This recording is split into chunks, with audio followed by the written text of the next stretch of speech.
Okay,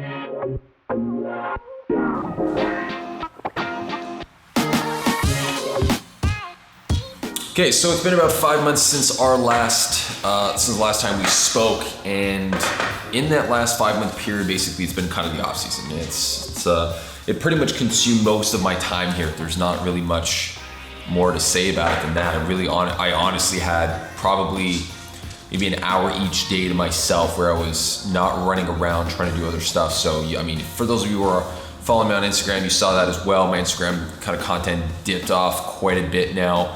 And I think a lot of that comes down to almost the organizational process of it. So I wasn't really structuring enough. I didn't have enough structured stuff and structured content coming out on a regular basis. So I took the 5 month period just to really recalibrate and kind of look at the approach I was taking to both myself and the company's profiles and really try to get an understanding of it. And at the same time, really spend a lot of time working with clients and just kind of getting as much in as I possibly could over that summer period, because it's usually really, really crazy around here. But moving on, welcome to another episode of Warm Up Wednesday. I'm gonna edit out. I edited out something. I completely forgot the name of the entire segment. So anyway, today's gonna be less of a practical side, so you won't really see many practical exercises to take home. But what I will do is I did want to shed light on something that kind of came to me during the summer. Pretty apparent over the last couple of weeks, when a lot of my guys were getting back onto the ice, and a lot of the questions I was getting were pretty similar. So essentially the question I was getting more often than not was, when should I be stretching, or should I be stretching something right now because it's really, really tight? So here's the overall consensus. Well, my consensus on it, as well as my opinion on it. It's not really my opinion, but it's kind of an opinion that I have. Anyway, it's an opinion. Stretching is not something that you should be doing all the time. It's not a gold standard. So it doesn't matter that you stretch before training. So maybe zoom out here. Can I zoom out? I'm gonna zoom in, that's it. Stretching should only happen at a specific period of time. It's not something you should be doing before and after. It doesn't necessarily, there's no real rule around that. They say there is, but there really isn't, and I'll explain why. What I truly believe about stretching is that stretching is something that should be done. This bench is making way too much noise. One second. So, stretching is not something you should be doing every single time. It has nothing to do with whether you're tight or not. That's not gonna dictate whether you should stretch.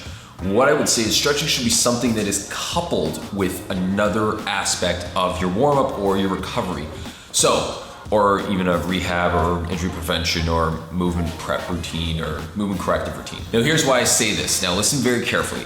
Stretching is not something you should do when you feel tightness. Tightness doesn't mean that you should be stretching. Usually what will happen is you'll feel tightness on one side, but you'll get a lot of movement on another. So what that means is your body is gonna be compensating for that over movement. It's very possible that your body could just be moving really, really fluidly on one side and not as much on the other. So what I usually tell people is, that lack of movement or that tightness that you feel is really just your body trying to hold on and be stable. So for someone who's spending the entire day seated, the front of the hips are gonna feel like they're very, very tight, and you're almost gonna think that stretching them is gonna solve that problem. When in reality, the second you go back and sit again, your body's gonna go right back to where it was, because what it's thinking and what it's understanding is that for me to stay in this position, I need to maintain a certain level of tightness and rigidity to be able to be stable in the spine, stable in the rest of my body, so I don't just collapse and plop down on the ground. Because of this, your body is developing this tightness in that position. So when you're trying to stretch out of it, you're not really doing yourself much, because the second you relax and go, the second you stop stretching and you sit back into that position, or you get back into that seated position, your body's gonna go right back to where it is, because that's where it's been taught to be stable. So those are two of the cases where you could feel that tightness, and stretching wouldn't really be such a great idea. So if you are running and you constantly feel tight in the hips or tight in the back or tight in the calves or tight somewhere, you don't just want to stretch it out. That's not gonna solve your problem. What you wanna do is you wanna focus on a couple of different factors. One of those being getting yourself a proper warm-up routine. As I've mentioned it before, I mentioned in other episodes, I mentioned it on my podcast, I mentioned it on Instagram, I mentioned it everywhere. Getting a proper structured routine is where you're gonna notice the benefits. So what you're gonna wanna do is pay attention here. You wanna do foam rolling to start. You wanna start off with a nice foam roll. Secondly, you want to do mobility. Mobility is where you are going to gain some of that range, because you've basically done all the tissue work, you started creating some flexibility and some range of motion, and then what you're gonna do is you're going to go into activate. So you're gonna start activating your body in that new position. So start to teach it to be stable in this new proper posture, in this new proper position that you want your body to be in. So if you're a runner, you wanna be able to have a nice, good neutral spine. You don't want any restrictions in the hips. You don't want restriction in rotation. You don't want it in the ankles. You don't want it in the knees. So release everything. Once you've released everything, then you can go through some mobility routines, some of the stuff that I've been posting, some warm-ups, some stuff like that. And I'm gonna continue posting some little clips on this segment as well. Little warm-up routines that you can throw in. But if you stick with that basic understanding that if you're tight somewhere, don't just stretch. I repeat, do not just stretch. If you are tight and you just stretch, you will not fix the problem.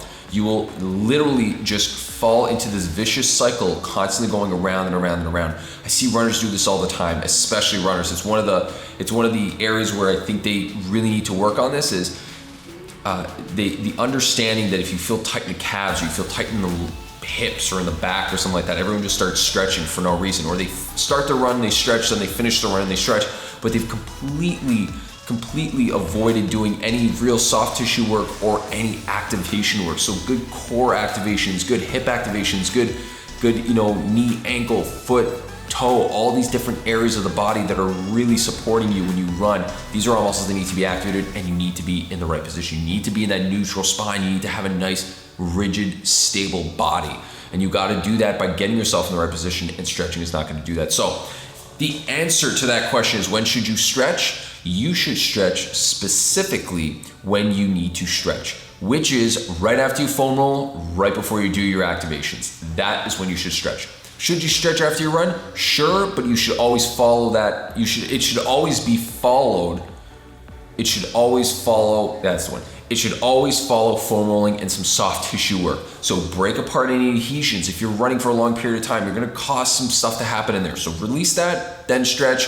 Make sure that your body is constantly in the right position. So your stretching goal should be to put you from this kind of tight position in a nice, stable position. If you have any questions, leave it in the comments. Let me know. Reach out to me on Facebook or Instagram or wherever you guys follow me elsewhere, if not in the comments here, and I'll be able to answer that question. I don't know how I signed off on this episode, so see you guys next time. Later. I think I did this.